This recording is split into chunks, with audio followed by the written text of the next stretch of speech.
Hello, bienvenue à Génération Startup, mon podcast sur l'entrepreneuriat. Comme d'habitude, le podcast est présenté par Milky & Co, ma compagnie de produits pour le corps qui est vegan, fait à la main ici à Montréal. Tous des ingrédients qui sont bons pour toi et tu peux utiliser le code podcast pour avoir 15% off au www.milkyandco.com. Puis aujourd'hui, sur le podcast, on a Tommy Laflamme qui est conseiller en sécurité financière, c'est ça? Parfait. Il va venir nous expliquer un petit peu plein de conseils. On va parler comme des assurances, du placer son argent. C'est vraiment complexe. Moi, j'ai appris full d'affaires. C'est vraiment intéressant. On va parler un peu de ses REER, comment préparer sa retraite. En tout cas, moi, je pense que c'est vraiment un must à écouter, surtout quand t'es quelqu'un qui a pas beaucoup de connaissances là-dedans. Fait que c'est super intéressant. Puis, pour contacter Tommy pour ses services, vous pouvez aller sur Industrielle Alliance. IA, quoi? Vas-y. Groupe financier. Groupe financier. Puis, c'est quoi la meilleure façon de te contacter? Instagram ou sinon sur Facebook ou en mentionnant mon nom. Parfait. Puis tout ça va être dans la description. Fait que c'est super intéressant. Bon épisode! Allô? Bonjour. Bienvenue au podcast. Merci d'être venu. Ça me fait plaisir. Merci de me recevoir. Fait que est-ce que tu peux nous expliquer un peu c'est qui Tommy? C'est quoi que tu fais? Tout ça. Avec plaisir. Ben écoute, mon nom c'est Tommy Laflamme, puis je suis conseiller en sécurité financière chez IA. Autrement dit, IA, c'est mon partenaire financier. Puis principalement, ce que je fais, là, c'est que je donne des conseils et de l'éducation financière avec mes clients, que ce soit par exemple pour des projets financiers ou pour la retraite ou pour la valeur successorale nette à bout d'essai. Là. Tout ce qui est, entre autres, là, au niveau financier. OK. Fait que dans le fond, ton titre, c'est vraiment conseiller... Non, c'est quoi? Conseiller en sécurité financière, oui. OK. Puis c'est quoi ça, là, en détail? Ben, autrement dit... pour nommer ça un peu, à un certain point, toi, dans ta vie, tu vas avoir besoin de services et conseils financiers, que ce soit pour un projet en particulier. Parfois, ça peut être des projets d'assurance, justement, venir couvrir ta succession, tes enfants. Des fois, ça peut être, par exemple, l'achat d'une première propriété ou simplement là, la planification de ta retraite. Puis, à un certain point, moi, de donner des services et conseils à ce niveau-là, c'est ma job. Okay. T'accompagner, autrement dit, au cours de ta vie, en prendre des bonnes décisions financières. Good. Puis c'est quoi un peu ton parcours comme scolaire? Comment tu as fait pour devenir conseiller financier? C'est assez atypique. J'ai commencé, dans le fond, après le secondaire, j'ai fait le cégep en sciences humaines, le cégep de Lévis. Puis ensuite, peu de temps après, j'ai décidé tranquillement pas vite de changer de domaine. J'aimais moins ça un petit peu, c'était moins ma branche. Pas que j'aimais pas ça les sciences humaines, c'était super. Par contre, quand j'ai touché un peu plus au domaine de bourse et finances personnelles, avec un certain professeur aussi, puis j'ai commencé à faire aussi là, je vous dirais une expérience d'une journée avec lui en bureau. C'est vraiment là que j'ai vu l'expérience de c'est quoi être un conseiller financier, d'accompagner les clients, puis de donner du service. Puis tout de suite, j'ai eu la piqûre. Là. J'ai vraiment aimé ça. Fait qu'après ça, dans le fond, je suis rentré dans le programme de sélection chez IA. J'ai fait de la formation privée qu'on appelle le PQAP. Puis ensuite, dans le fond, j'ai... Le quoi? Le PQAP. C'est quoi ça pour les gens qui écoutent? Autrement dit, c'est comme une formation qu'Industrielle Alliance donne à ses futurs conseillers. OK. Puis c'est un programme, dans le fond, qui t'aide à compléter après ça là, les examens à l'AMF, en assurance de personnes, en fonds de stand. OK, good. Puis est-ce que tu as besoin d'aller à l'université pour... Dans le fond? Pas nécessairement. Tu sais, des fois, c'est ça qui est quand même bien. Tu as beaucoup de disparités entre les conseillers. Il y en a qui ont été faire le bac en administration des affaires. Il y en a qui sont planificateurs financiers, qui ont été chercher leur titre. Il y en a d'autres qui ça a travaillé comme notaire aussi, actuaire, tout dépend de ce que tu veux faire. Si tu switches dans la carrière après ça, ben, peu importe ton bac ou d'où tu viens, ça change pas vraiment grand-chose. Good. Puis est-ce que tu peux nous expliquer un petit peu c'est quoi la différence entre un conseiller financier puis un conseiller en sécurité financière? Avec plaisir. À un certain point, un conseiller financier, oui, il va venir t'accompagner aussi pendant tes décisions financières, par exemple, au niveau de l'épargne, faire ton budget, des choses comme ça. Par contre, lui, il peut pas offrir, par exemple, des produits d'assurance de personnes. OK. Par exemple, l'assurance vie, l'assurance salaire, l'assurance maladie grave. Tandis qu'un conseiller en sécurité financière, lui, peut faire ça. Vendre des produits d'assurance. Good. Puis là, toi, tu travailles pour une bannière. Tu sais, comme tu es entrepreneur, mais c'est comme un peu un courtier immobilier. Mais comment ça fonctionne? Est-ce que tu travailles pour toi-même, en même temps, tu travailles pour la bannière? Comment ça fonctionne? Est-ce que c'est toi qui fais ton propre marketing? Comment ça fonctionne, tout ça? C'est un peu complexe. Ouais. Autrement dit, je suis travailleur autonome. OK. Ce que ça veut dire, c'est que, comme tu as mentionné, c'est comme mon propre commerce. Je suis entrepreneur aussi, donc c'est moi qui fais mon propre marketing.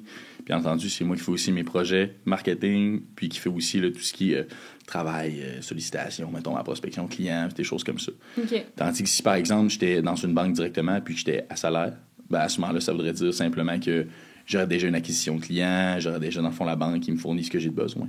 Tandis que là, à mon compte, c'est vraiment moi qui gère toutes les sphères de mon travail, comme le marketing en particulier. Là. Fait que t'as pas un salaire, comme c'est vraiment... Je suis travailleur autonome, donc je donne 100% de ma vie à la commission. Fait que tu donnes OK, mais tu donnes un pourcentage comme... Comment ça fonctionne? C'est pas comme une consultation, par exemple. Là. Tu viens pas dans mon bureau puis ça coûte tant. Là, Ouais. pas, là. C'est plus, par exemple, IA va me rémunérer en fonction des produits et services financiers que je vais offrir à des clients. OK, je comprends. Tu me suis? Ouais. C'est sûr que IA, c'est mon partenaire financier. Il fait partie, dans le fond, c'est comme une relation de couple un peu. IA, c'est ma blonde, puis elle est là pour s'occuper de moi aussi quand j'ai des besoins. Par contre, d'un autre côté, j'ai une certaine liberté. T'sais, c'est moi qui fais ma propre horaire. C'est moi aussi qui vis un peu la vie d'un entrepreneur. Là. C'est moi qui fais toute la gestion de ma clientèle aussi. Puis qui a acquis aussi, bien sûr, d'autres employés au courant de ma carrière. Puis t'as combien de clients maintenant? Bonne question. J'ai fait quand même l'acquisition d'une grosse clientèle cette année. Je dois être autour de 700-800 clients à peu près maintenant. Quoi? Ouais. C'est beaucoup? Quand même bien. Ça fait... Ben, à un certain point, il y a des conseillers qui peuvent arriver à 1000-2000 clients aussi au courant de la carrière. Là. C'est sûr que c'est assez intense. OK. Ouais, c'est prêt. Puis tu fais ça depuis combien de temps? Ça fait maintenant 4 ans que je fais ça. OK. Puis tes clients, comme est-ce que c'est plus des clients qui vont venir comme te voir une fois pour une question ou c'est plus vraiment quelqu'un que tu vas les suivre dans leur parcours de vie? Comme... Bonne question. Je te dirais que tout au courant de la vie, là, un client va venir te voir à peu près 7 fois. Premièrement, quand il va tranquillement pas vite avoir des besoins financiers pour épargner pour une maison. Ensuite, ça va être vraiment plus pour d'autres projets financiers, la voiture, les voyages, avoir une structure financière fiable. Puis tranquillement pas vite, quand la retraite va tomber, ben là, ça va être vraiment important de se planifier comme il faut. Puis ensuite, si on regarde aussi le dossier d'assurance, ben ça vient aussi dans le panier des conseils qu'on va donner. Good. Puis, pour le marketing puis tout, est-ce que tu as comme une stratégie un peu? Comment tu gères ça? Parce que tu as beaucoup de chapeaux à remplir. Effectivement. Mais c'est quand même assez touché parce qu'on aurait dit que dans mon domaine, c'est comme si ça avait été un peu un sujet tabou. OK. À un certain point, il n'y avait pas beaucoup de conseillers qui faisaient ça, des podcasts ou qui allaient se présenter directement aussi devant la caméra pour faire, par exemple, des TikTok, des Reels, tandis qu'aujourd'hui, il y a vraiment une explosion par rapport à ça.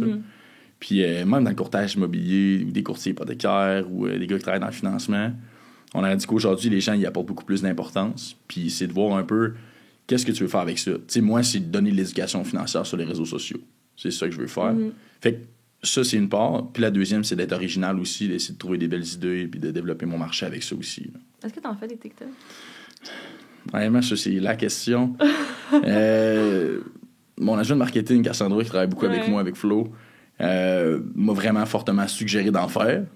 Je sais que c'est comme vraiment le trend un petit peu qu'on peut dire. Par contre, si je suis pas nécessairement un gars qui aimait ça faire des 30 secondes de vidéo, à un certain point, je me dis que j'ai tellement de choses à dire, puis de shooter ça dans un compressé de 30 secondes, c'est assez difficile. Fait que des fois, je faisais plus des capsules d'éducation financière pendant 1 minute, 2 minutes, 3 minutes, 4 minutes, puis 5. Fait que là, c'était important de peut-être segmenter ça, puis d'en faire des Reels, des TikTok. Fait que oui, je vais en faire éventuellement. OK. Puis pour eux qui écoutent, qui sont peut-être plus jeunes, ou tu sais, pour eux qui comprennent pas encore vraiment c'est quoi. Exemple, moi, OK, j'ai 22 ans, je suis à l'école, j'ai pas encore ma maison, mais j'ai une compagnie. Comme, ça serait quoi les services? Pourquoi je viendrais te voir, toi? Comment tu pourrais m'aider? Honnêtement, de la manière que je travaille beaucoup, surtout avec les jeunes, je veux que ça soit comme un service clé en main. Okay. Toi, par exemple, tu viens me voir, puis je suis là pour t'accompagner tout le long, justement pour combler tes besoins. D'une part, là, présentement, à 22 ans, tu n'as probablement pas de structure financière déjà établie, ni de stratégie en place. Qu'est-ce que tu fais dans le fond avec tes sous? Attends, j'ai écrit mon truc. Vas-y. Wow, je les ai écrits parce que sinon je m'en rappelle pas. Attends, je pense que j'ai comme un portefeuille, ça se peut-tu? Oui, okay, ça se peut très bien. Oui. Puis un truc qui s'appelle Méritage mondial. Oui, ça se peut aussi. Mais là, ça va pas très bien, mon affaire. Non, ben 2022, ça a été difficile. Ouais, American Power Dynamic. OK. De quoi de même? J'ai aucune idée c'est quoi, pas moi qui s'en occupe. Mais ouais, dans le fond, j'ai un portefeuille, c'est ça, dans un CELI? Oui, exactement. Dans le fond, je te donne un exemple. Tu sais, là, par exemple, quand tu es jeune, d'avoir, par exemple, un REER ou de peut-être juste te diversifier avec d'autres enveloppes fiscales comme un CELI, ça peut être intéressant. Tu sais, toi, tu commences à économiser des sous, tu as probablement des droits de cotisation qui sont assez élevés aussi quand même à 22 ans. Fait qu'à ce moment-là, tu peux décider de faire un investissement avec tes sous un petit peu, puis tranquillement, pas vite, t'empiler de côté, tu sais. Fait que là, après ça, la job du conseiller, c'est, par exemple, regarder ton profil d'investisseur. Toi, t'es-tu quelqu'un qui prend du risque? T'es-tu quelqu'un qui est plus croissant, équilibré, modéré, prudent? OK. Puis suite à ça, par exemple, on est capable de justement faire un portefeuille qui est subjectif à tes besoins. Puis là, c'est toi qui vas le faire. C'est toi qui s'en occupe. Exactement. La gestion de portefeuille, ça va être nous autres. Okay. Par contre, c'est sûr que faut que je sois précis aussi là-dessus. Par exemple, chez Industrial Alliance, on a aussi l'IA gestion de patrimoine là, qui s'occupe vraiment de gérer les actions, les obligations, tout ce qui est à l'intérieur de nos portefeuilles. C'est pas le conseiller directement. Là. OK, je comprends. Puis c'est quoi la différence? Ben, c'est quoi, dans le fond, un CELI puis c'est quoi un REER? Super. Un CELI, autrement dit, c'est un compte épargne libre d'impôt. Donc, tout ce que tu investis dedans, ce que tu ressors, est libre d'impôt. Ouais. Toutefois, comparativement au REER, tu n'as pas d'incidence fiscale. Ça veut dire qu'un REER, quand tu cotises à l'intérieur du REER, autrement dit, tu enlèves une partie de ton revenu. On s'entend? Puis à ce moment-là, si tu décides de faire certaines transactions pour la maison, par exemple, ou pour le régime d'encouragement à l'étude permanente, à ce moment-là, c'est 2 transactions avec le REER que tu peux sortir, c'est libre d'impôt. Sinon, si tu sors de l'argent de ton REER, c'est imposable. OK. On me suit? Fait que quand t'es jeune, t'es mieux de commencer avec... Avec un CELI, tranquillement, oui. Ça serait ma recommandation. Tu sais, quand tu fais... Je te donne un exemple, là. Quand moi, j'ai commencé, j'ai fait un petit peu plus de sous, puis j'avais un salaire assez intéressant. Là, ça venait aussi intéressant d'investir dans un REER, de baisser ma braquette d'impôt, d'aller chercher un crédit d'impôt aussi au retour. Là, ça venait vraiment, comment je peux dire ça, profitable à un certain point. Là. Si toi, t'es vraiment jeune, puis t'as pas beaucoup de droits de cotisation, je te dirais, tranquillement, pas vite, t'as besoin de liquidité, t'as besoin d'avoir accès à tes sous. Fait que, tu sais, why not mettre ça dans ton CELI, puis tranquillement, pas vite, là, faire en sorte qu'on puisse changer justement au REER là, à peut-être 5-10 ans quand tu as vraiment commencé ta carrière puis tu fais des bons sous. Il n'y a pas un maximum aussi que tu peux mettre dans un des deux? En fait, les deux, il y a comme un maximum. Je t'explique un peu la différence. Là. Dans ton CELI, là, depuis 2009, il y a des droits de cotisation maximisés qu'on appelle. Fait que c'est environ 89 500, par exemple, cette année, si je me souviens bien. Okay. Toi, par exemple, tes droits de cotisation ont commencé quand tu as eu 18 ans. Fait que si tu es né, en fait, par exemple, en 98, là, comme moi, là, tes droits de cotisation arrivent environ à 43 000 quelque chose. Là. Mais je suis pas très clair. Attends un petit peu, je vais te donner de meilleures réponses que ça. Vas-y.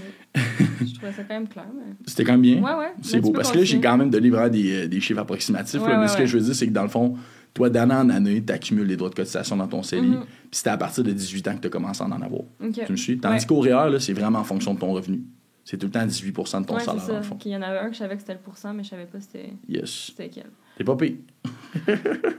OK. Puis, parce que je sais que les gens qui écoutent ça, il y en a beaucoup qui vont juste comme rien savoir de tout ça.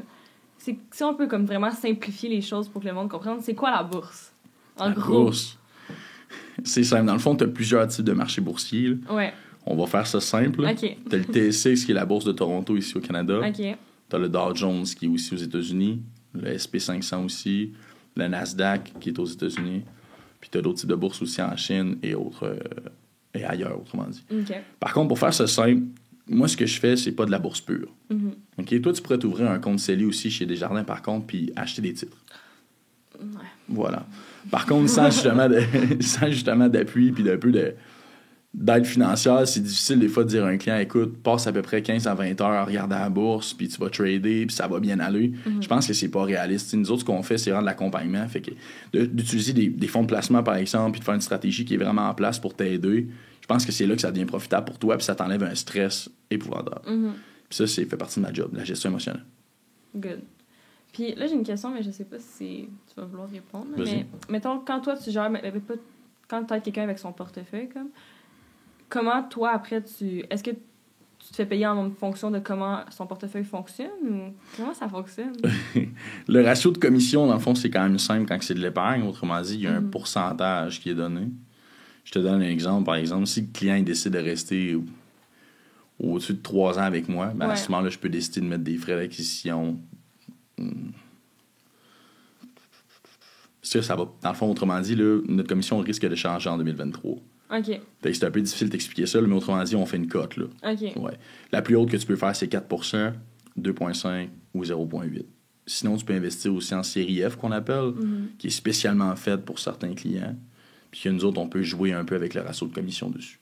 Fait qu'est-ce que tu obliges comme un minimum aux clients qui veulent... Pas du tout. Non? Moi, j'ai tout le temps eu le mindset que quand j'allais commencer ma carrière, peu importe si t'es riche ou pauvre, l'objectif, c'est qu'on te développe et on t'amène ailleurs. Good. Puis sincèrement, je vais être franc avec toi, la plupart de mes clients, surtout ceux qui ont commencé vraiment là, à the lowest, ben, c'est souvent ceux-là qui ont vraiment le plus de succès à l'heure actuelle. Ah ouais? Vraiment. Puis là, j'ai une question plus comme côté juridique, là, parce que, tu sais, on dirait que c'est quand même stressant, c'est quand même important pour les gens, comme leur argent. Ah, définitivement. Ça a l'air quand même stressant. Est-ce que, comme... Ça t'est déjà arrivé que quelqu'un soit comme fâché contre toi parce que t'as conseillé quelque chose, mais ça n'a pas fonctionné? Comme, c'est quoi tes limites juridiques? Parce que je sais que tu peux rien comme promettre. Fait que comment ça fonctionne? Je sais pas si ma question est claire, là. Oui, absolument. Je te dirais que, tu sais, des fois, il y a certains conseillers qui ont fait l'erreur de parler de rendement. Parler de, on va faire tant l'année prochaine. Tu sais, je pense qu'il faut être prudent avec ça, pas faire de fausses attentes, puis que le client soit conscient que les marchés dans lesquels on investit, ça fluctue. Hein? C'est comme une montagne russe. Ça monte et ça baisse. Fait que si après ça, tu es conscient de ça, ben, la gestion des attentes est facile. Le client, il sait à peu près comment que ça va aller. Puis il est conscient justement qu'il va y avoir des baisses aussi. Là. Fait que tu sais, il n'y a jamais eu de client qui a été fâché après moi par rapport à ça. J'ai tout le temps été fair, puis j'ai été franc avec mes clients. Puis ça, c'est important aussi d'être transparent. Comme ça, comme je te dis, il n'y a pas de fausses attentes puis de faux espoirs par rapport à ça. Parfait. Puis là, j'avais posé comme des petites questions sur Instagram, sur les gens et leur stress financier. La grosse question, c'était comment ça fonctionne, acheter sa première maison, c'est quoi tes conseils? C'est bien. Ben, comme je te disais tantôt, pour moi, c'est important d'avoir un service client. Le client qui vient s'asseoir dans mon bureau qui me dit « Hey, Tommy, j'ai besoin de ton aide, je vais acheter une maison. » Ben, à ce moment-là, on va commencer à voir est-ce que là, il y a un budget mis en place? Est-ce qu'on a une mise de fonds aussi déjà préparée? Est-ce qu'on a été capable de faire des économies durant les dernières années? Attends, excuse-moi, je vais pas te couper, mais pour eux qui ne savent pas, c'est quoi une mise de fonds? Une mise de fonds, c'est le capital que tu vas utiliser pour mettre sur ta maison. OK, continue. Super. Ouais. Aussi, de regarder le crédit, c'est important quand même. Je sais que je fais pas de financement particulièrement. Par contre, d'assurer le client aussi de « Hey, c'est bien d'avoir des bonnes habitudes financières puis de justement avoir une belle carte de crédit parce qu'au niveau du financement, ça va être important plus tard. » Okay. Fait que, bref, je retourne ce que j'étais. Ouais. Mise de fonds, on prend le temps de avoir une bonne stratégie financière. Est-ce que tu cotises justement tes produits financiers par semaine ou 2 semaines, par mois, mensuel? Est-ce que justement, là, tu investis aussi une part de tes actifs justement pour aller chercher un peu plus de rendement, un peu plus de capital pour la maison? Puis tranquillement, pas vite, c'est là que ça devient intéressant. Tu sais, avec mes partenariats que j'ai au niveau financier, moi, par exemple, pour la préapprobation hypothécaire, je fais affaire beaucoup avec Intelligence hypothécaire. C'est Dominique Sanson puis M. Alex aussi. C'est 2 gars qui sont super professionnels. Puis après ça, ils vont chercher une préapprobation pour la plupart de mes clients. Puis avec la préapprobation, tu peux commencer à acheter une maison. Tu peux commencer à magasiner, aller voir un peu c'est quoi le marché. Puis bien entendu, c'est moi qui close le service un peu avec l'assurance vie hypothécaire. Donc, de venir couvrir, dans le fond, tes engagements financiers avec l'assurance. Parfait. Puis une question que les gens avaient aussi, c'est selon leur salaire, combien ils devraient payer leur maison, comment ça devrait représenter... Je pense vraiment que c'est subjectif. Moi, j'ai tout le temps eu dans ma tête de me dire que c'est pas nécessairement le cash down de 5, 10, 15, 20, 25 % là, qui va changer quelque chose vraiment.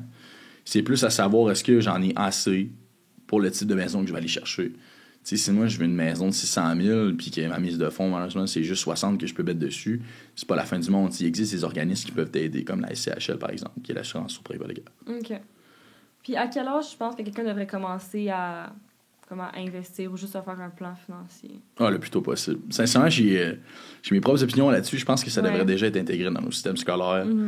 Au moins une base là, d'éducation financière, ça devrait vraiment être important. Puis, tout de suite, déjà avoir un petit compte épargne. T'sais, il existe aussi pour les jeunes les régimes épargne études, que justement, tu peux aller chercher des subventions gouvernementales puis que les parents sont pas assez au courant de comment que ça fonctionne. Fait que ça serait déjà une base pour moi, que les jeunes commencent à justement économiser dans ces types de programmes-là. Ouais. Ensuite, quand ils arrivent à 18 ans, tu donnes vraiment des belles habitudes financières et une structure. Puis après ça, t'es tellement bien starté dans la vie, c'est difficile de te planter. Là. Puis il se demandait, mettons, quelqu'un qui est comme au secondaire, fait comme ton 15 ans, puis là, qui dit, OK, j'aimerais ça commencer comme à économiser ou juste investir, whatever, ça serait quoi, tu penses, le plan parfait à long terme pour avoir la meilleure retraite, I guess, ou juste... C'est sûr qu'on parle bien gros de la retraite, là, mais quand on est jeune, on pense à court terme pas mal. Hein? Ouais. Moi, je dirais aux jeunes, tu sais, compte épargne intérêt élevé, prends pas trop de risques, puis commence à économiser tes sous, donne-toi des bonnes habitudes financières puis une discipline. C'est comme n'importe quel individu. Hein? Toi, si tu vas au gym 7 jours par semaine, tu vas être en shape, ben ça peut être la même chose avec l'argent. À un certain point, si tu es capable de tout le temps mettre de côté par semaine, ton portefeuille va grossir, puis quand tu vas être rendu à pouvoir investir à 18 ans, tu vas être prêt, puis tu vas avoir vraiment genre, un beau capital à investir. Ça va bien. Puis, combien de pourcentage de notre salaire on devrait investir par année, selon toi? Là, c'est selon toi. C'est une bonne question. Moi, je te dirais que ça dépend un peu des professionnels. Tu sais, des fois, quand il y a des gens qui ont quand même un taux marginal d'imposition qui est quand même assez élevé, au moins une bonne cotisation réelle par année, puis d'avoir quand même une stratégie en place pour ça. Là. Tu sais, des fois, il y a des gens qui peuvent faire, par exemple, des prêts REER, fait qu'ils n'ont pas nécessairement de liquidité exactement là à mettre dedans. Par contre, si tu fais un petit prêt REER, par exemple, de 5 000, ben, justement, avec le crédit d'impôt, tu peux quasiment doubler ce que tu as investi. Tu sais, ça devient intéressant, tu sais, puis en plus, tu viens baisser ta braquette d'impôt. Fait que, tu sais, moi, je te dirais au moins un 15 % de ton revenu en cotisation REER quand tu fais un bon revenu, justement. Sinon, je pense que j'investirais peut-être un 10 % aussi de ton portefeuille en CELI. Je pense que ça devient important aussi, là. Parfait. Puis là, on a parlé gros comme bourse, portefeuille et tout, mais qu'est-ce que tu penses de la crypto? Est-ce que pour toi... Sujet controversé. C'est sûr que je vais prêcher un peu pour ma paroisse. À un certain point, tu sais, j'offre des fonds de placement, puis c'est vraiment en ce que je crois. Ouais.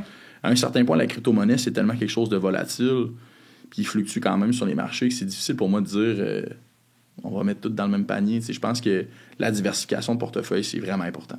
Que tu n'aies pas tous tes œufs dans le même panier. Donc, tu peux en avoir de la crypto, mais moi, ça serait à faible quantité. Là. Tandis que le reste de tes projets financiers devrait être investi dans quelque chose qui te rapporte quand même assez sécuritairement sur le long terme. Plus, je viens de penser à ça, mais on n'arrête pas de dire portefeuille, mais c'est quoi un portefeuille? On l'a comme pas expliqué. En 2022, c'est quand même quelque chose qui a changé comme concept pour moi. Là. Je vais quand même démystifier les deux. Là. Il y a un portefeuille d'épargne, puis il y a un portefeuille d'achat. Okay. Aujourd'hui, ton portefeuille d'épargne, ça peut être tes produits financiers pour épargner. CELI, REER, fonds de pension, revenus de retraite, des rentes, etc. Tandis que d'un autre côté, ton portefeuille d'assurance, ça va être tes produits d'assurance. Tu as de l'assurance vie, de l'assurance salaire, de l'assurance maladie, etc. Puis c'est de jongler un peu avec les deux. Là. Quand tu mets dans un CELI ou un REER, est-ce que tu peux retirer quand tu veux ton argent? Absolument. Sur un CELI, oui. Sur un REER, par contre, tu déclenches l'impôt. Fait que c'est pas vraiment recommandé, mais tu peux aussi. Là. Good. Ici, j'avais une question de quelqu'un sur Instagram. Je vais la lire. Oui. La fin de l'année arrive. Est-ce que c'est un bon moment pour prendre un pas de recul sur nos finances et de prévoir quelques changements pour la nouvelle année? I guess que oui, mais... Ben, honnêtement, je te dis, de la manière que je travaille, surtout avec mes clients, là, c'est 2 rencontres par année. Une rencontre au début d'année, on set up les objectifs financiers, on s'en va où, puis on se prépare justement pour la fin de l'année. Puis après ça, à la fin de l'année ou quelques mois avant, on regarde qu'est-ce qu'on a accompli, comment que ça a été justement l'étude des marchés, est-ce qu'on a fait de l'argent, est-ce qu'on a perdu, où est-ce qu'on s'en va aussi pour la fin de l'année. Puis on continue dans le même train. Là. Fait que, les 2 rencontres, c'est vraiment faire des mises à jour au dossier, puis de voir un peu on a fait de quoi justement en 2022, puis pour 2023, on prévoit quoi aussi. Là. On s'y prépare tranquillement. Good. Sur la même lancée, parce que j'ai eu 2-3 questions que je t'ai posées, là, c'est plus des questions niveau financier. Est-ce que tu as un conseil pour, vu que c'est le temps des fêtes, genre un budget ou comment les gens devraient s'organiser leur budget pour le temps des fêtes? C'est bien, c'est une bonne question. Tout dépendant de l'importance qu'on va mettre dans nos cadeaux. Là. Mais pour être honnête, ça me fait rire parce que je suis un gars qui aime le temps des fêtes vraiment beaucoup aussi. Puis j'aime ça gâter ma famille. Fait que je te dirais, moi, je pense pas qu'il devrait nécessairement avoir de budget. Je pense juste qu'il faut que tu settes tes boundaries un petit peu. Puis que tu dis, c'est là, je foule pas ma carte de crédit au complet pour ça. Là. Je vais vraiment faire attention quand même un peu. Puis à la limite de s'y préparer, si toi, pendant le mois de novembre, tu t'es dit, écoute, pendant le temps des fêtes, j'ai tout le temps une grosse dépense, puis ça me met dans la merde, entre guillemets. Mais à ce moment-là, est-ce que je peux justement prendre le moyen d'épargner un petit peu plus pour prévoir le temps des fêtes? Je pense que je le vois de même. OK. Mais pour être honnête, je suis pas parfait non plus, puis clairement, je fais pas ça. Moi aussi, je devrais le faire. Prochaine question. Quelqu'un dit, je viens de me lancer ma compagnie, je me verse un salaire de travailleur autonome. Comment je peux me protéger s'il m'arrive quelque chose? Ben, à ce moment-là, je pense que n'importe quel travailleur autonome a besoin aussi d'assurance qu'on appelle salaire. Je te donne un exemple. Je travaille chez IGA. J'ai de l'assurance collective qui va venir me couvrir. Donc, bien sûr, je vais avoir des produits d'assurance justement pour l'invalidité, la maladie, même pour le décès, pour les médicaments, etc. Tout dépendant de ce que j'appelle les nananes dans les contrats. Mais pour un travailleur autonome particulièrement, lui, il n'y en a pas. Fait qu'à ce moment-là, c'est comme moi, ma situation ici. Là. Je vais me prendre une assurance qui est invalidité, par exemple, puis je vais venir me couvrir en cas d'invalidité pour que j'ai un revenu qui puisse me rentrer au niveau mensuel. OK. T'sais, à part de ça, c'est sûr qu'il y a tout le portefeuille d'assurance qu'il faut développer, là, que ce soit de l'assurance vie, que ce soit de l'assurance maladie grave, qui est différent de l'assurance maladie. Là. Je ne rentrerai pas trop dans les détails. Est-ce que les clients, c'est plus des salariés ou des entrepreneurs? Je te dirais que c'est rendu vraiment un mix-up des deux. Quand j'ai commencé ma carrière, j'ai vraiment développé des jeunes. OK. Puis des gens de mon âge, de mon entourage, bien entendu. Puis peu de temps après, ça a été beaucoup de références aussi, des gens qui étaient entre 20, 25 ans, 30 ans. Par la suite, ça a été aussi beaucoup des entrepreneurs. J'ai commencé tranquillement pas vite à toucher à ça, puis j'adore ça aussi, travailler avec eux autres. C'est vraiment une clientèle qui est différente, puis les besoins aussi sont différents, puis c'est complètement autre chose, là. Tu touches à de la fiscalité qui est différente, tu touches aussi à des profils d'assurance qui sont différents aussi, puis d'autres types de transactions aussi au niveau de l'épargne. Fait qu'à ce moment-là, tu sais, là, tranquillement pas vite, je pense que je fais beaucoup plus d'entrepreneurs que je faisais de particuliers. Par contre, je mets pas de côté particulier, c'est pas ça du tout, là. Je fais juste un mix des deux. Vraiment. OK, parfait. Puis là, j'avais une autre question de quelqu'un aussi. Oui. Ben là, je pense que ça revient un petit peu à l'autre, là, mais peut-être pour l'expliquer plus en détail. Mais il y a quelqu'un qui disait qu'elle avait une petite compagnie, puis c'est son seul travail, mais qu'elle s'avait blessée, puis c'était quelque chose qu'elle faisait à la main. Fait que là, elle peut plus faire son travail. C'est quoi qu'elle a... Est-ce que... C'est comme je te disais tout à l'heure, là. Ouais. Un entrepreneur, c'est comme un travailleur autonome aussi. À ce moment-là, est-ce qu'elle justement fait partie justement de est-ce qu'elle a une police d'assurance vie ou elle a une police d'assurance salaire qui peut venir la couvrir justement? Pour sa blessure, je t'explique un peu, l'invalidité, ça fonctionne de courte durée, longue durée. OK. puis tu as un délai de carence. Ça, c'est une période de latence avant de recevoir justement tes prestations mensuelles. Fait que, par exemple, elle, si elle a une assurance salaire qui vient la couvrir, elle va mettre un délai de carence de 30 jours. Après ça, avoir ses premières prestations. Ça, c'est sans compter, par exemple, là, tout ce qui est chômage et aussi sa nécessité, dépendant de ce qu'elle s'est fait. Là. Puis à ce moment-là, est-ce qu'elle a aussi de l'invalidité partielle? Ça veut-tu dire qu'elle peut faire au moins 50% de sa job ou c'est vraiment être invalide total, ça peut plus rien faire? Fait que à ce moment-là, après qu'on soit capable d'identifier ça, on fait la réclamation, puis c'est ça, après son 30 jours, alors sur ses premières prestations. Puis ça va venir l'aider. Si elle a une invalidité qui est totale, ça veut dire à vie, à ce moment-là, c'est de voir est-ce que sa protection la couvre de longue durée jusqu'à 65 ans ou c'est uniquement de courte durée. T'sais. Il y a vraiment des lacunes aussi, certainement, par rapport au contrat. Il faut vraiment regarder ce qu'il y a à l'intérieur. Ça, je pense que c'est important parce que c'est vraiment à cause des réseaux sociaux, la mode un peu. Il y a beaucoup de jeunes entrepreneurs, mais je pense que les gens oublient que quand tu es un entrepreneur, tu pas un boss. Fait que c'est important d'aller te protéger. Fait que, exemple, parce que eux qui écoutent, c'est souvent des jeunes entrepreneurs. T'sais, un jeune entrepreneur, mettons, moi, je viens de voir, j'ai 22 ans, puis j'ai une compagnie, c'est quoi que tu me recommanderais comme les assurances à faire ou juste comment mon budget ou comment bien placer, comme bien me starter, comme c'est quoi tes conseils? Je pense que ça dépend vraiment au stade que tu es rendu dans ta carrière. Tu sais, toi, si tu es une jeune entrepreneur, l'objectif avec des polices d'assurance que tu peux avoir, ça va pas de siphonner tout ce que tu as comme budget. Là. Tu sais, vraiment, ça va être de c'était un peu qu'est-ce que tu es capable justement au niveau je te dirais au niveau de ta capacité de paiement. Puis après ça, c'est de voir est-ce que je commence par exemple à me couvrir en vie un petit peu sur de l'assurance qui est dite temporaire, c'est ce qui coûte un peu moins cher. Puis après ça, tu sais, une bonne assurance salaire par contre pour te couvrir de courte et longue durée, je pense que ça serait optimal. T'sais, après ça, là, si toi par exemple tu veux juste chercher à modifier ton portefeuille, faire de l'épargne à partir aussi de tes polices d'assurance vie, c'est quelque chose que tu peux faire. Tu sais, des fois avec des entrepreneurs en ce moment, surtout ceux que ça fait quand même plusieurs années d'expérience qu'ils ont, bien là, à ce moment, on fait de l'investissement, même les polices d'assurance-vie. Fait que, tu sais, des fois, c'est cool de voir que ça aussi, on peut l'utiliser comme un véhicule de placement. Tu sais, tantôt, quand je te disais mix entre les deux portefeuilles, portefeuille d'assurance, portefeuille d'épargne, c'est ça, là. On vient vraiment optimiser ta situation financière. Good. Puis là, il y avait une autre question aussi, mais là, je sais pas si tu peux me répondre parce que je trouve que souvent, ça... Tu sais, comme juridique, puis là, tes conseils à toi, ça se intertwine. C'est correct, je vais essayer. Je vais te dire, je peux pas. Quelqu'un disait qu'il y avait une compagnie avec 2 personnes. Ben, ils sont 2, mais ils étaient comme trop tôt pour s'incorporer, fait qu'ils sont comme pas trop protégés. Est-ce qu'ils pourraient prendre une assurance pour se protéger s'il y en a un qui décide de moins travailler ou juste quelqu'un qui finalement décide de s'en aller? Comment quelqu'un devrait comme... Est-ce qu'il y a une assurance pour ça quand t'es 2 dans Oui, absolument. Je pense que t'as pas nécessairement besoin d'une incorporation pour avoir de l'assurance. Tu sais, à un certain point, les 2 entrepreneurs, s'ils ont une compagnie enregistrée à 50-50, il faut qu'il y ait un rachat d'actions s'il y en a un qui meurt. Ça veut dire que si par exemple ton partenaire financier décède, il faut que tu le rachètes à un certain point. Ça a une valeur. Deuxième des choses, les engagements financiers aussi à même la compagnie, ça c'est important de venir les couvrir. Puis dernièrement, mais comme je te dis, l'invalidité, s'il y en a un qui ne travaille plus, l'autre il est capable de fournir. Est-ce que justement c'est une personne qui est vraiment clé? S'il y en a un diagnostic, par exemple, de maladie grave, je mets ça au pire scénario, là. Mettons, ton partner, il vient d'avoir un cancer ou finalement il a fait un AVC, malheureusement il est incapable de travailler probablement pour le reste de ses jours. Est-ce qu'on est capable de le remplacer? Est-ce que l'effort financier que ça a, est-ce qu'on est capable de faire quelque chose avec ça? C'est ça que ça sert à l'assurance. C'est sûr que des fois, c'est un peu tabou parce qu'on se dit c'est du vent. Parce qu'à un certain point, pas les assurances-vie, tu y touches pas, ça ne génère pas nécessairement du profit. Fait que des fois, on se dit ça sert pas à grand-chose, mais je pense que de prendre ça vraiment en bas âge, parce que ça coûte moins cher aussi, plus que t'es jeune, à ce moment-là, t'es seté, puis tu peux faire d'autres types de transactions aussi qui vont vraiment te bénéficier dans le futur. OK. Puis c'est quoi l'assurance que tu vends le plus? Ça, c'était pas une question, c'est moi qui... C'est correct. Je te dirais que l'assurance, c'est mon dada un petit peu. J'aime vraiment ça aussi en faire. À un certain point, je fais beaucoup des polices d'assurance vie participative. OK, c'est quoi ça? Honnêtement, mon boss serait pas content que je dise ça, mais je compare tout le temps ça avec un fonds de pension. OK. À un certain point, je vais prendre un travail autonome. Tu n'as pas nécessairement de revenu de retraite parce que tu n'as pas de fonds de pension. Donc, ça veut dire que tu n'as pas nécessairement de réa collectif, tu n'as pas de régime à prestation déterminée qui va te donner un revenu justement quand tu n'en auras plus, là, quand tu vas quitter ton emploi.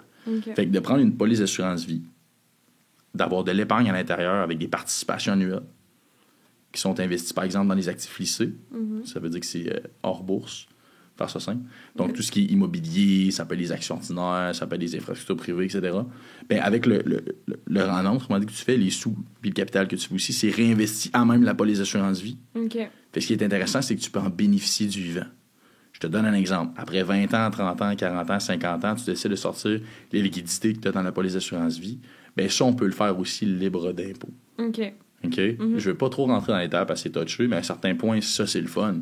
Finalement, mon client, dans le fond, lui, il me dit l'assurance vie, je n'ai pas de besoin, j'en veux pas, ça sert à rien. Ben, finalement, si je te disais qu'on pourrait faire des économies à même la police, puis que ce que tu as investi, je te le redonne aussi free tax. Là, à ce moment-là, tu vois-tu la plus-value, le client va avoir tout de suite un intérêt par rapport à ça. Fait que, moi, autrement dit, c'est tout le temps de me dire, mon argent, je la garoche pas par les fenêtres. Fait que je l'investis, puis elle va me rapporter en plus, puis je viens couvrir ma succession. T'sais, au final, là, la plupart des gens, c'est tout le temps vraiment important pour eux autres de venir couvrir la famille, les enfants, venir couvrir aussi les engagements financiers. Fait pourquoi pas faire les deux? T'sais, moi, c'est tout le temps le mix-up un peu que je viens chercher. Good. Puis j'ai regardé tes réseaux sociaux un peu, puis il y a un truc qui m'a marqué. J'ai jamais pensé à ça. Je me rappelle plus exactement c'était quoi le post, mais c'était un post sur les funérailles, genre le prix des funérailles. Ouais, les frais d'essai. C'est ça, mais là, c'était comme, comme prévenir pour ses propres funérailles. Est-ce que tu peux nous expliquer ça un peu? On dirait que le post, il m'a comme troublé. C'est bien correct. À un certain point, tu sais, c'est glauque un peu à un certain point parce qu'on parle pas de ça, la mort, puis c'est assez tabou aussi, mais pour faire ce cours, à un certain point, quand tu vas décéder, les frais funéraires, c'est vraiment quand même élevé, là. Tu sais, toi, par exemple, si tu décèdes, tu vas avoir certainement une urne, tu veux-tu une exposition, tu vas-tu faire la petite rencontre avec les sandwichs pas de croûte, avec la famille, tu sais, c'est à un certain point, mais ça a une valeur, tu sais. Fait que c'est important de le mentionner. Puis toi, tu veux-tu que cet effort financier-là soit payé par ta succession, par tes enfants si tu décèdes, ou tu veux que ce soit quelque chose de couvert? Bien évidemment, les gens, d'habitude, ils me disent, tu sais, moi non, Tommy, je veux pas que mes enfants payent ça. Je veux que ce soit moi-même qui s'en occupe, tu sais. Puis on réalise pas à quel point c'est coûteux. Tu sais, je vais te donner encore une fois des courts exemples. Tantôt, je parlais d'urnes, mais tu sais, c'est rien, ça, par rapport, par exemple, au tout ce qui est cercueil, l'eau. Ça peut être aussi là, des urnes aussi qui valent des prix de fou. Là. Fait qu'à un certain point, ça, là, c'est vraiment le ground base, de venir couvrir ça. C'est tes besoins permanents. Fait que là, c'est sûr que comme... C'est quoi les étapes dans la vie, mettons, que les gens... On pense pas, genre, tu sais, mettons, il y a acheté une maison, il y a ça, mais c'est quoi les choses que les gens devraient venir te voir pour autre que ça? Honnêtement, de plus en plus j'en fais, je pense que d'avoir un bon plan de retraite, c'est vraiment important. C'est quand on devrait commencer à faire le plan de retraite? Moi, je pense que il n'y a pas nécessairement d'âge pour y penser, mais comme vraiment mettre l'accent là-dessus puis regarder vraiment le capital qu'on va chercher à la retraite, je pense que ça serait intéressant de le faire au moins à 30-35 ans. Ouais, chez ces jeunes. Ouais. C'est juste que, tu sais, quand tu arrives à 55-60 ans, là, il te reste combien d'années pour économiser des sous de ta retraite? 5 ans. Tu sais, des fois, on se rend compte à un peu trop tard. Ça veut dire que tu es rendu à 60 ans, tu vas avoir un revenu, justement, par année de 15 000 $. Tu sais, là, ça va pas bien. Ouais. Ta qualité de vie vient de régresser épouvantablement. Là. Fait que, tu sais, quand moi, là, je rencontre quelqu'un puis je pose mes questions en début de rencontre, par rapport aux objectifs financiers, toi, ta retraite, qu'est-ce que tu veux? Qu'est-ce que tu désires? Tu veux-tu maintenir des habitudes de vie? Tu veux-tu les augmenter? Aller 6 mois en Floride? Tu veux-tu baisser des habitudes de vie parce que tes enfants sont plus là? Tu sais, c'est de voir un peu qu'est-ce qui est important pour le client. Puis après ça, moi, c'est vraiment de bâtir un plan qui est solide puis qu'on puisse justement respecter nos objectifs financiers puis la structure qui est mise en place. Fait que je te dirais ça, 30-35 ans. Good. C'est quoi comme un bon plan, justement, pour la retraite? T'sais, est-ce que c'est juste t'as un REER ou c'est quoi les actions? Je sais que c'est vraiment cas par cas, mais c'est juste pour comme... Non, j'aime ta question. Je te dirais que pour moi, c'est vraiment qu'on manque pas de sous. La structure est faite en sorte que je respecte les objectifs financiers du client. Puis en plus, les produits financiers qui sont là, sont-ils bons? Est-ce que ma marge de risque est trop élevée justement pour la retraite? Tu sais, je te donne un exemple. Moi, si je peux prendre la retraite d'ici 3, 4, 5 ans, la portion de mes actifs qui est investie, clairement, je vais venir mettre un peu plus de sécurité. Mais encore là, ça, c'est subjectif. Ça dépend de ce que le client veut faire. Mais moi, ça serait dans mes recommandations. Vraiment regarder ton profil d'investisseur, faire une mise à jour là-dessus. Finalement, tu sais, je suis plus quelqu'un qui va prendre moins de risques parce que je suis à la retraite. Après, est-ce que j'ai les bons produits financiers? Comme tu disais tantôt, j'ai-tu juste un REER? Y a-tu un fonds de pension? Ouais. J'ai-tu une police d'assurance vie participative? J'ai-tu d'autres types de revenus de retraite? J'ai-tu une rente? Après ça, quand ça, c'est optimal, après ça, on va venir bonifier. Tu sais, à la retraite, on a par exemple des pensions, la sécurité vieillesse, le surplus de revenus garantis. Tu as aussi, par exemple, l'ARQ. Okay. Ça, c'est toutes des choses que tu payes actuellement, qu'à la retraite, tu es censé recevoir. Hein. Fait que là, est-ce que ça, je peux venir les bonifier? Si je prends ma retraite à 70 ans, j'ai-tu assez de capital, puis en plus, mes pensions sont plus élevées? Ou si je prends ma retraite à 65, mais je n'utilise pas tout de suite mes pensions? Tu me suis un peu? Ouais. Il y a plein de stratégies à faire. Fait que moi, je te dirais ça, c'est la base. Produits financiers, je tue qu'un profil d'investisseur qui est risqué ou non, qu'est-ce que je veux faire avec mon épargne? Good. C'est ça. Puis dans la section, parce que j'ai posé gros de questions aux gens, parce que je sais que c'est comme un sujet comme plus tabou, que les gens, ça les intéresse, mais sont comme pas game de effectivement. Puis la chose que sorti le plus, c'est que les gens, ils disent « Ah, mais il faut avoir de l'argent pour faire de l'argent. » Puis les gens, ils disaient que comme si tu faisais en bas de 100 000, c'était impossible comme d'investir. Mais toi, c'est quoi ton take sur ça? C'est tellement faux, ça. Ouais. À un certain point, tu sais, moi, ma première année, je vais être fair, là, vraiment. Là. Ma première année comme conseiller financier, j'ai fait 35 000 ma première année. J'étais épouvantablement pauvre. Tu sais, je veux dire, j'étais vraiment pauvre. Puis à un certain point, tu sais, je veux dire, j'avais pas les moyens nécessairement d'économiser non plus. Par contre, si tu donnes des bonnes habitudes financières, puis tu commences à petit budget, puis tu y mets tout ton effort que tu peux, c'est sûr certain que tu vas en mettre de côté, puis ça va bien aller.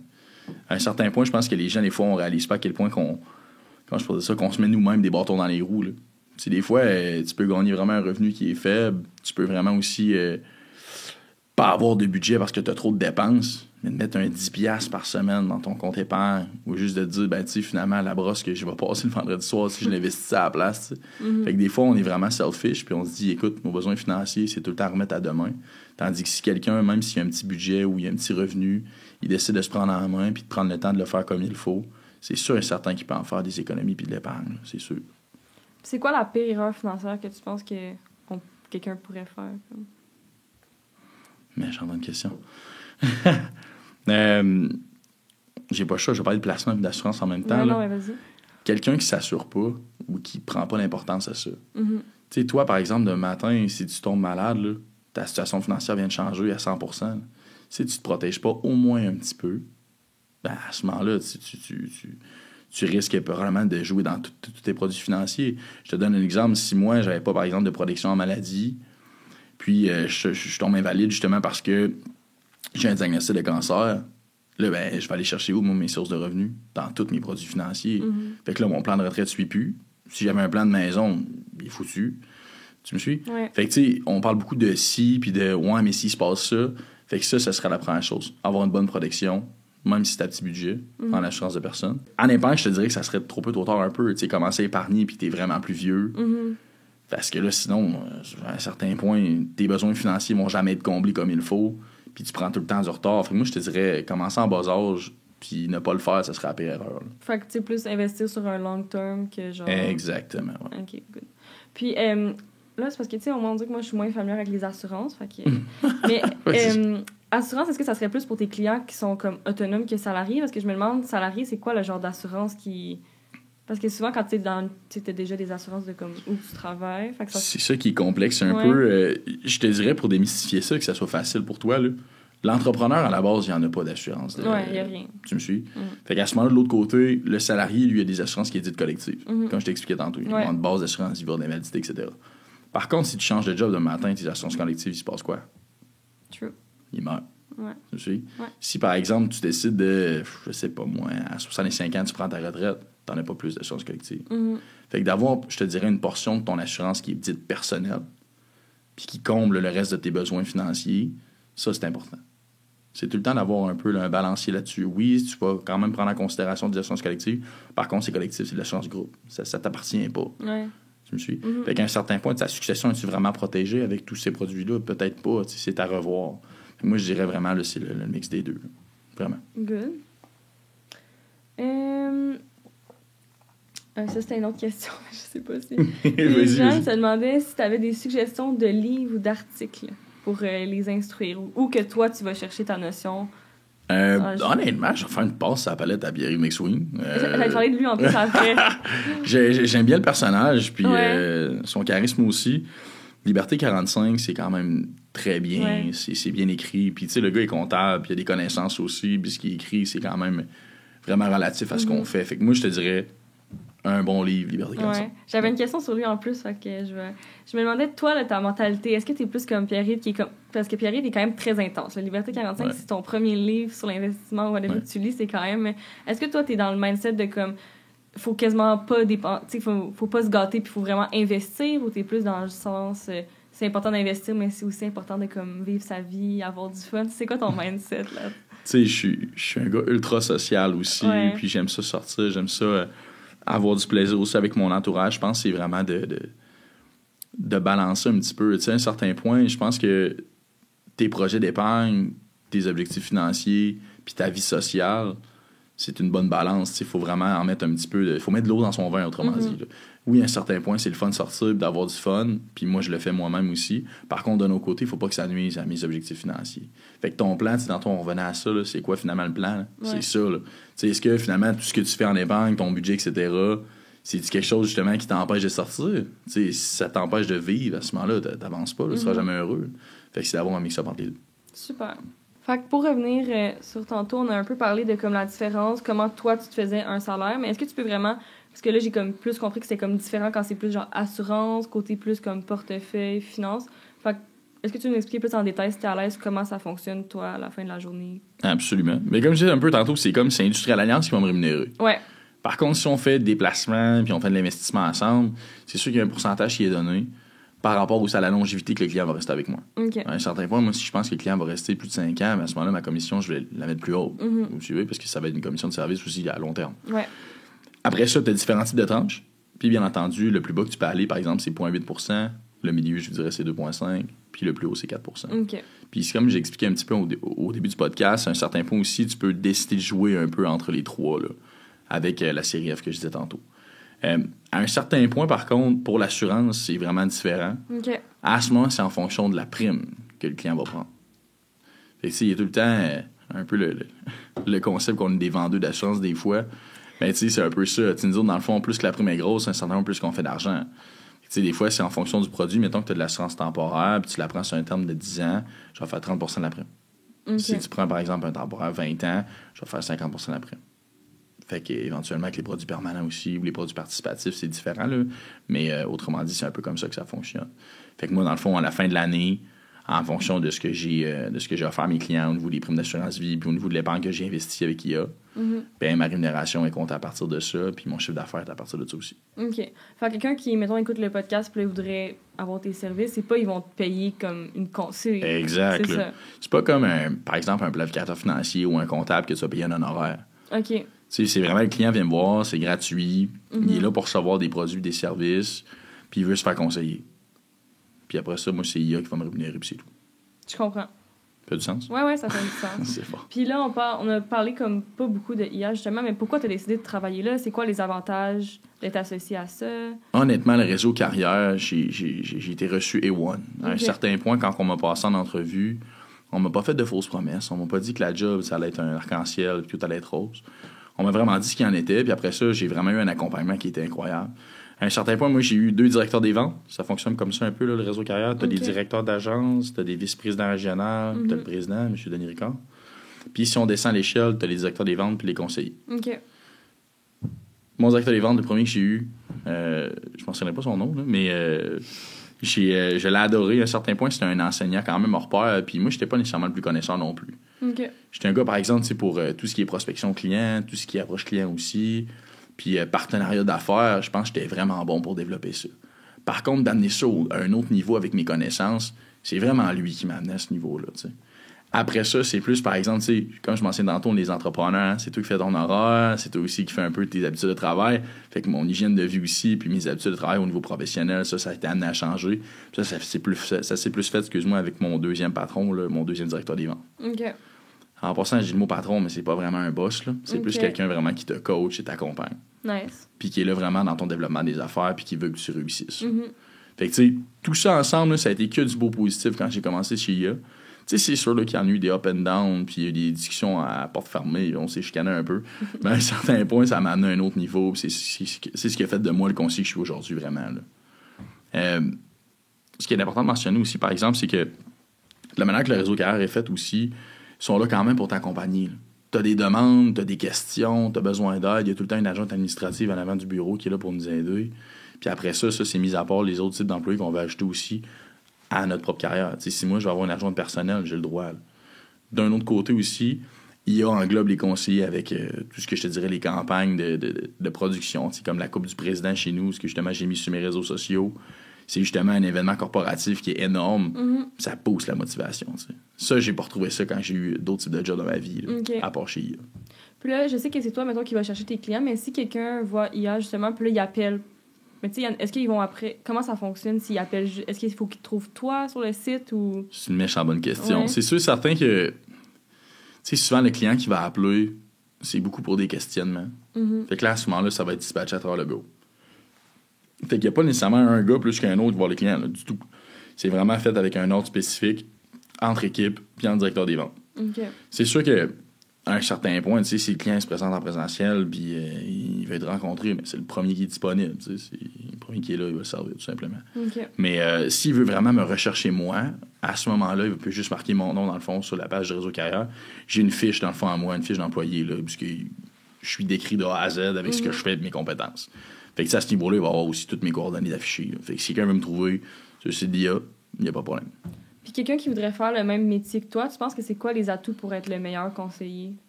Ah, c'est une bonne question. Je pense que je te dirais de la débrouillardise. Débrouillardise, pardon. Ouais. Puis l'initiative aussi. À un certain point, si tu débutes une carrière de travailleur autonome, il n'y a pas personne qui va t'appeler pour te lever à 8 h le matin. C'est important que tu le fasses puis que tu agisses vraiment comme un entrepreneur. Puis deuxième des choses, que tu t'appliques dans ton travail. Il y a bien des fois, là, quand tu vas rencontrer quelqu'un, ça va être difficile parce que le client, il voudra peut-être pas adhérer à ton plan. C'est quoi ta plus-value pour lui? Tu t'en vas où? Tu y offres quoi? Pourquoi il ferait affaire avec toi? Fait que, tu sais, après ça, comme je dis, tu sais, c'est ton développement personnel, tu as des bonnes habitudes de travail, puis tes connaissances sont aussi à flot. Ben après ça, moi, je te dirais, là, c'est sûr que tu vas avoir du succès dans la carrière. Fait que ça serait juste ça, là. Puis moi, je me demandais pour... Ben là, t'as l'air de triper, là, mais pour l'environnement de travail, tu sais, comme vous êtes quand même des vendeurs, là, c'est quand même... Est-ce qu'il y a comme un sentiment de compétition un peu entre les autres, ou... Ah, absolument. Ouais, hein, c'est un peu comme un concessionnaire, ou genre... Non, pas du tout, non. On se battra pas pour une vente de char, là, vraiment pas, là.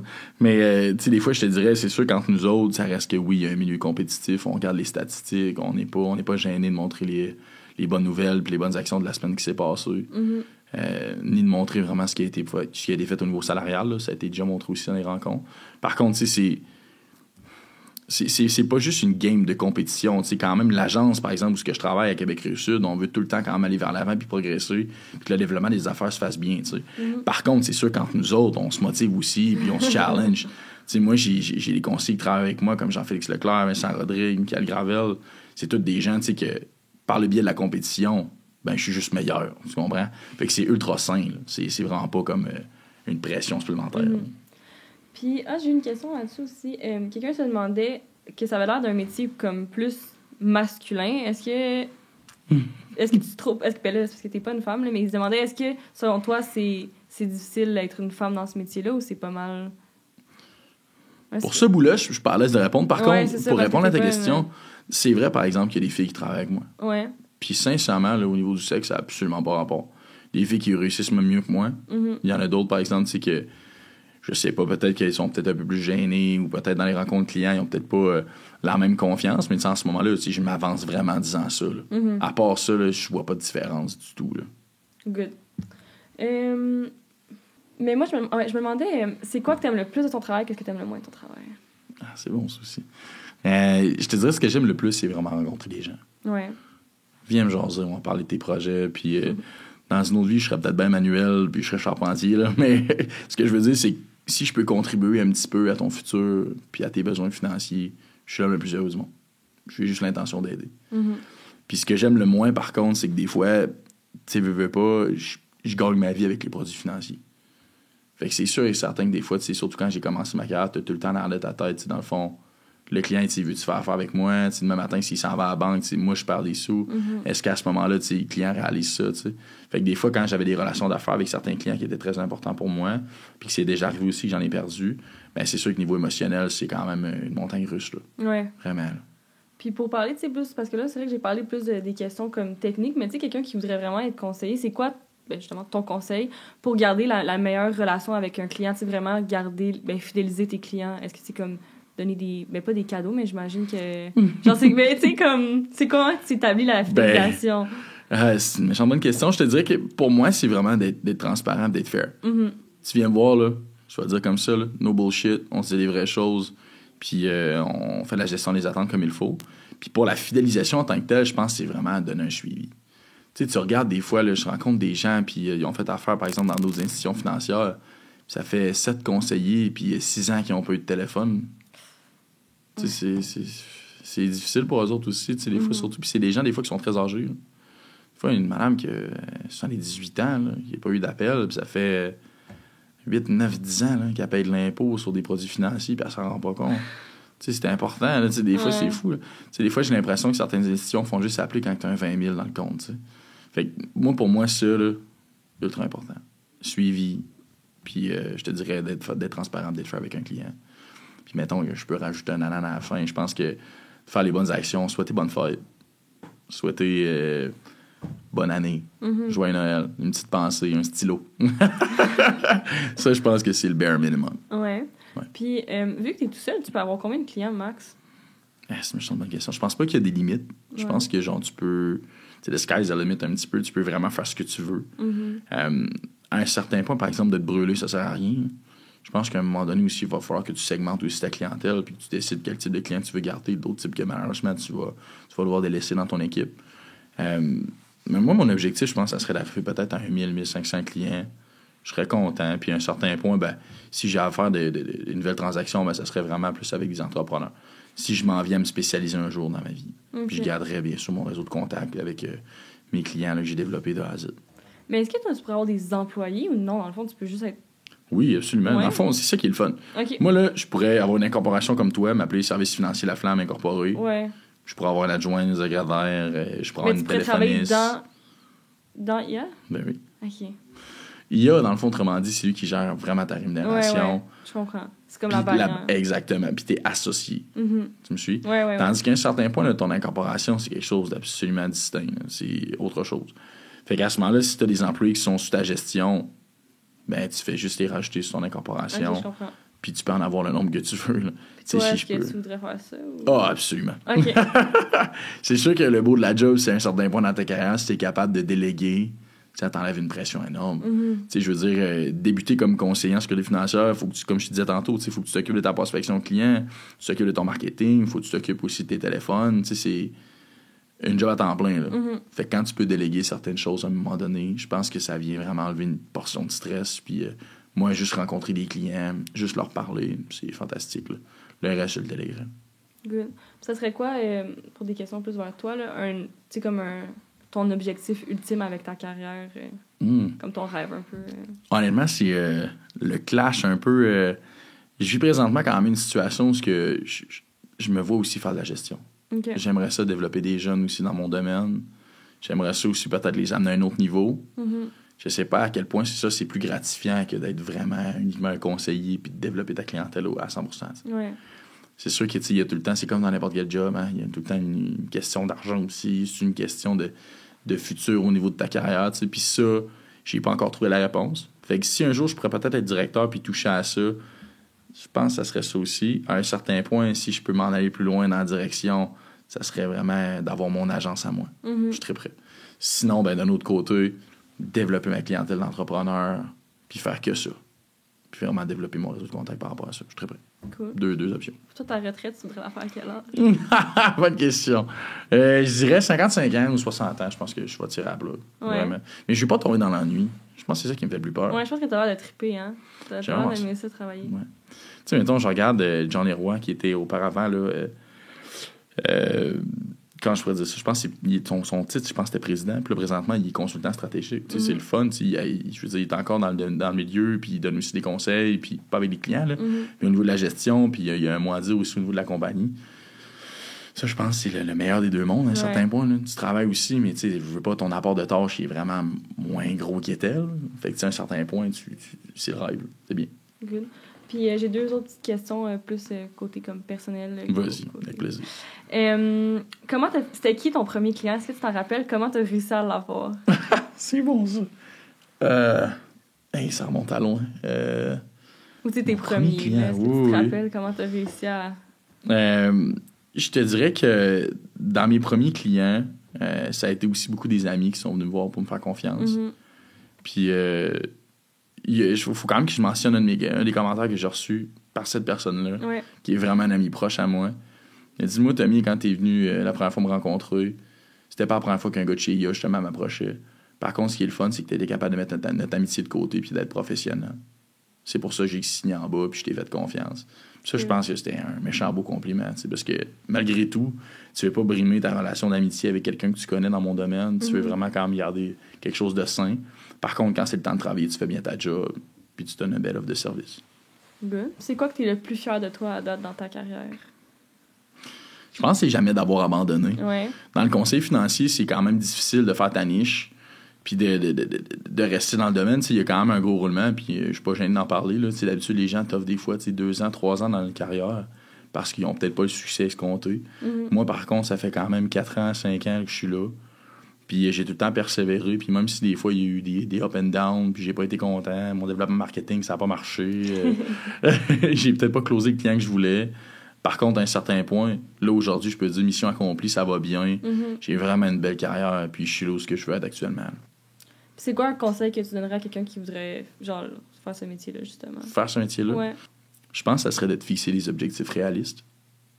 Puis ça serait aussi de jamais abandonner, justement. Puis même si des fois ça va pas bien, aie confiance avec les gens qui sont autour de toi, qui sont là pour t'aider. Puis utilise toutes les ressources que tu es capable d'aller chercher. Good. Bon conseil. Ouais, c'est pas si pire. Ouais, oui.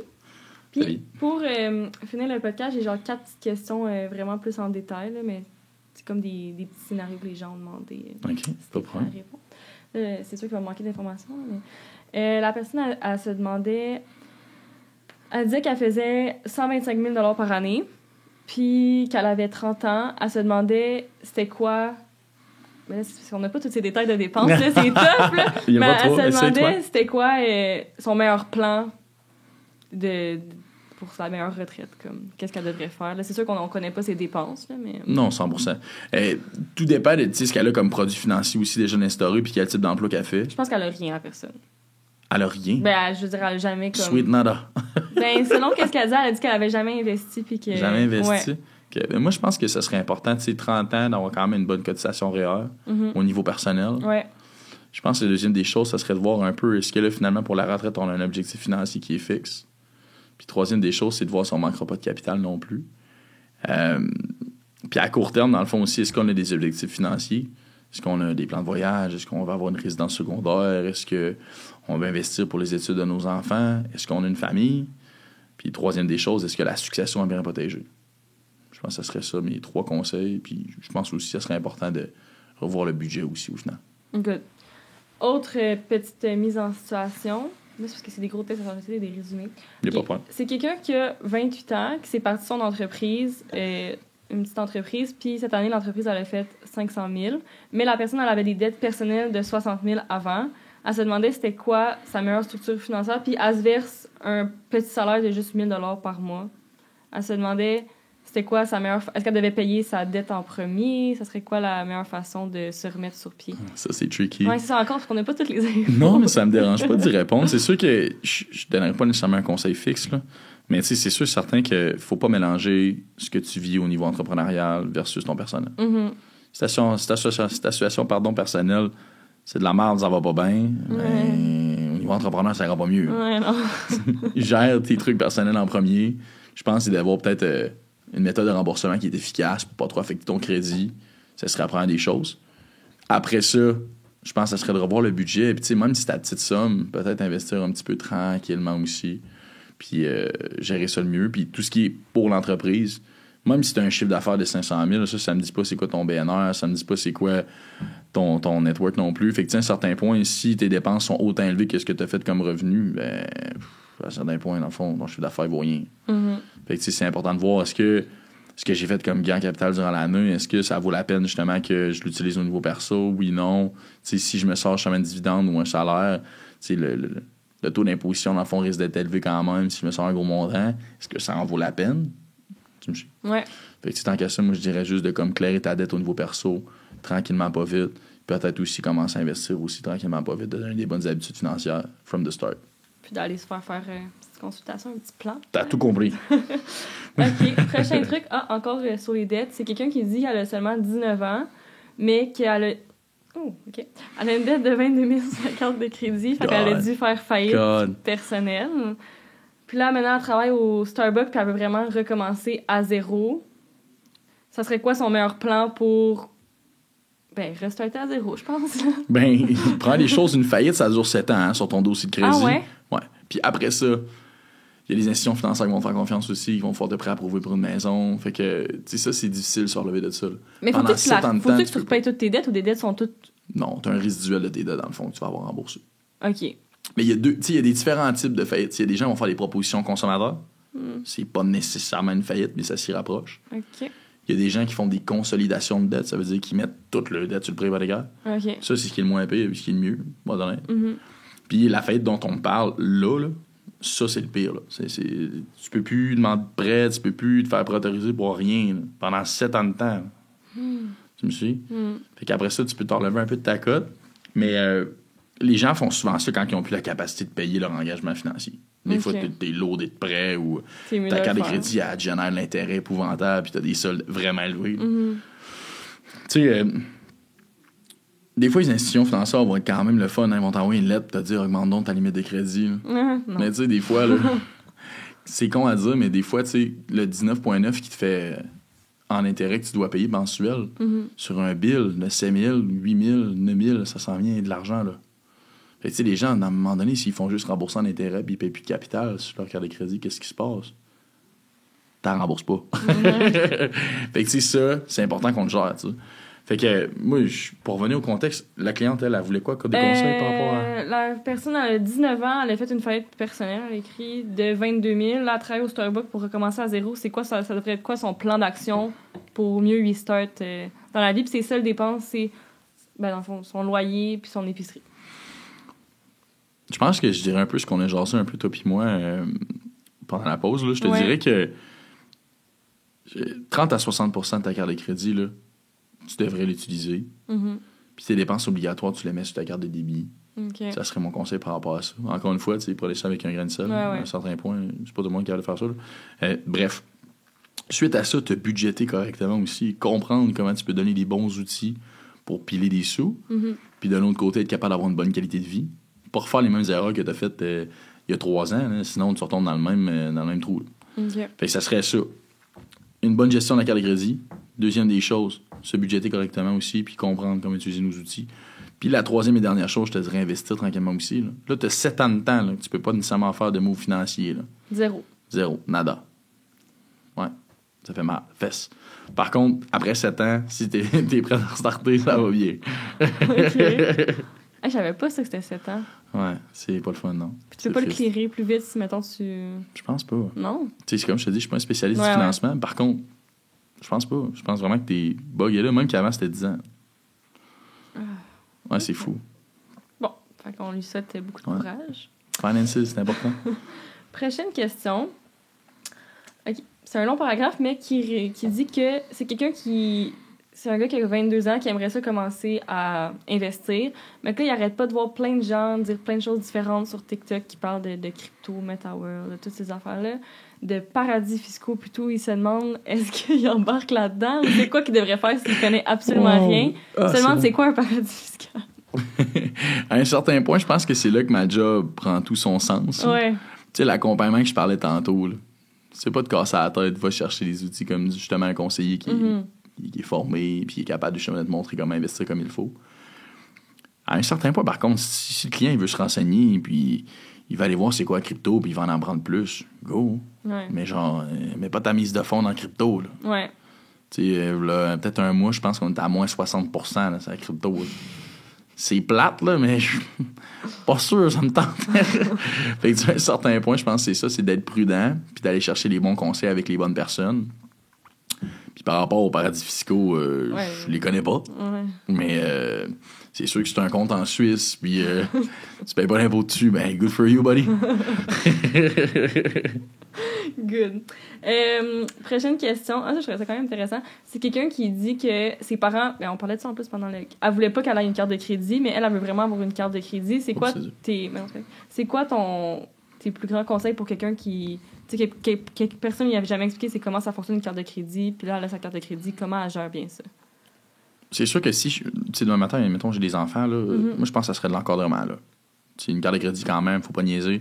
On a vu ce que ça fait tantôt, là. Si c'est un constat de faillite, puis t'as 19 ans, bye-bye les projets de maison, là. Fait que, à un certain point, je pense que c'est correct. Tu peux avoir ta carte de crédit aussi, puis tu peux avoir une belle gestion de tes sous. Par contre, moi, si je suis parent, je vais encadrer, je vais montrer comment faire les bonnes choses, puis à la limite, je consulterai peut-être même un professionnel aussi, comme un conseiller, capable de t'aiguiller un petit peu, puis de donner les bonnes habitudes financières. Parfait. Puis, dernière question, quelqu'un se demandait, dans le meilleur des mondes, comment elle devrait diviser comme en pourcentage à peu près son budget? Comme combien, selon toi, devrait aller comme pour l'essentiel, pour la nourriture, tout ça? Mais ça, c'est encore... C'est très bon comme question. Ouais. C'est sûr que c'est du cas par cas. Tu sais, je te dirais, mettons que je suis subjectif un peu, là. Moi, je pense que c'est 50% qui s'en va vraiment dans la dépense obligatoire. Ouais. Ce que tu dois rembourser et que tu n'as pas le choix de rembourser, c'est des dépenses obligatoires. Fait qu'il faut que tu n'as pas le choix, que ce soit dans ton compte chèque. Ouais. Par contre, les à côté, là, on parle par exemple de ton solde de carte de crédit, on va parler de tes dépenses dans le divers, qu'on appelle un peu. Ben, à ce moment-là, ça, c'est du surplus. Donc, ça, il faut t'imposer un budget mensuel. Ouais. Ou un budget aux 2 semaines. Ou un budget hebdomadaire, si toi, tu es payé, par exemple, par semaine. À partir de ça, là, tu es capable de mettre un pourcentage dans tes investissements, ce qu'on appelle la capacité d'épargne. Ouais. Fait que tu fais dépenses, moins revenu, ça fait quoi? Capacité d'épargne. On prend ce bout-là, on en prend une petite portion puis on l'investit. Moi, c'est le même que je vois ça puis que je travaille avec mes clients. Puis, je pense que ça devrait représenter combien de pourcentage de notre revenu, notre loyer, notre auto, tu sais, toutes les affaires obligatoires? Tu penses que ça devrait représenter quoi?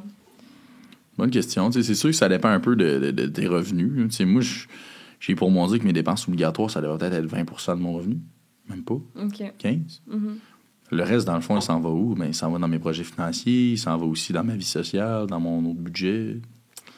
Mais en même temps, si on inclut dans nos dépenses obligatoires tout ce qui est épicerie, tout ce qui est bouffe, là, on va monter le pourcentage à comme 50%. Mais tu sais, pour le reste, je pense qu'il faudrait qu'il y ait une bonne partie qui en épargne. Good. Ouais, excuse-moi, j'ai pas de chiffre précis Ben non. Puis, ça, c'était pas une question, mais c'est juste que j'ai tellement de questions là-dessus, je vais m'inspirer. Il y a beaucoup de gens qui... Je pense que les réseaux sociaux, c'est ça met beaucoup d'avant les... genre, tu sais, comme l'investissement immobilier, puis tout. Il y a beaucoup de monde qui avait des questions là-dedans. Est-ce qu'il y a quelqu'un qui voudrait faire un investissement immobilier, tu sais, comme pas s'acheter une première maison, vraiment un investissement immobilier ou quelque chose comme ça? T'as des services pour eux ou ils peuvent venir te voir? Absolument. Ouais. Écoute, ça, c'est un sujet qu'on n'a pas touché, toi puis moi, mais c'est super intéressant. Je t'explique un peu. Toi, tu as un projet immobilier, tu veux bâtir un peu aussi ton financement là-dessus. Mm-hmm. On a quand même des ressources qui sont faites pour ça. C'est sûr, certain que la valeur de nos conseils vont changer un petit peu, parce que là, si tu touches à de l'immobilier, c'est une forme d'investissement aussi. Mm-hmm. C'est pas comme si tu investis dans ton CELI, là. C'est pas pareil, t'sais. Fait que c'est de savoir un peu quand est-ce qu'on va être prêt à le faire, ton plan d'affaires fait-tu du sens. Puis après ça, dans le fond, avec nos conseils, on va être capable de dire on s'enligne vers là. À un certain point, par contre, le gars qui investit en immobilier, je pense que, tu sais, tantôt je parlais de diversification de portefeuille, là. L'allocation d'actifs, là, c'est ça. Tu investis dans l'immobilier, dans les fonds de placement, tu investis dans les polices d'assurance vie. C'est important d'avoir un mix-up de tout ça, pas juste te dire c'est fini, je me pitch directement dans l'immobilier. Ouais. Tu me dis, est-ce que ça répondait bien à la question? Non, ça répond super bien. Fait que, ben sérieux, c'était vraiment intéressant. Moi, j'ai appris tellement d'affaires. Est-ce qu'il y a une chose qu'on n'a pas parlé que tu trouvais importante de dire aux gens qui écoutent? Parce qu'on dirait que c'est tellement comme des trucs compliqués. C'est encore une fois une bonne question, Flavie. Je te dirais, je pense que ce qui est important que les gens comprennent, oser aller jaser, aller discuter aussi avec un conseiller. Tu sais, moi, j'ai eu des rencontres parce que j'ai pas fait affaire avec un client. Par contre, j'ai répondu une question, puis finalement, on l'a aligné dans la bonne direction, puis le client était vraiment content. Puis ça, pour moi, ça vaut autant qu'une grosse transaction. Là. Qu'à un certain point, même si vous pensez des fois que vous n'avez pas assez de sous investir, vous pensez donc que vous n'êtes pas assez bon, assez beau pour aller rencontrer un conseiller, ça, c'est pas vrai. T'sais, prenez le temps de le faire, puis osez. Vous allez être surpris du résultat. J'adore. Parfait. Mais merci beaucoup. C'était vraiment intéressant. Plaisir. Merci à toi. Merci de m'avoir reçu. C'est où qui peuvent te contacter? Yes, définitivement. Ben écoutez, j'ai ma page Instagram, dans le fond, Tommy Laflamme, où ce que je donne aussi des visuels puis des capsules explicatives par rapport aux produits financiers. Ouais. Il y a bien sûr mon Facebook, aussi, Tommy Laflamme, commercial CSF, vous m'avez trouvé. Sinon, bien entendu, là, tout ce qui est là, la page d'Industrielle Alliance, simplement faire une recherche avec mon nom, vous allez me trouver immédiatement, il n'y a pas de problème. Parfait. Puis tout ça va être mis dans la description. Puis moi, pour me retrouver, à chaque fois, je les oublie, fait qu'on va les écrire. Mais je pense de mémoire que c'est générationstartup.podcast sur Instagram, Génération Startup sur YouTube, Génération Startup sur TikTok, puis Milky & Co, c'est milky.co-en-bas. Fait que c'est ça, merci, bonne semaine, bye! Merci.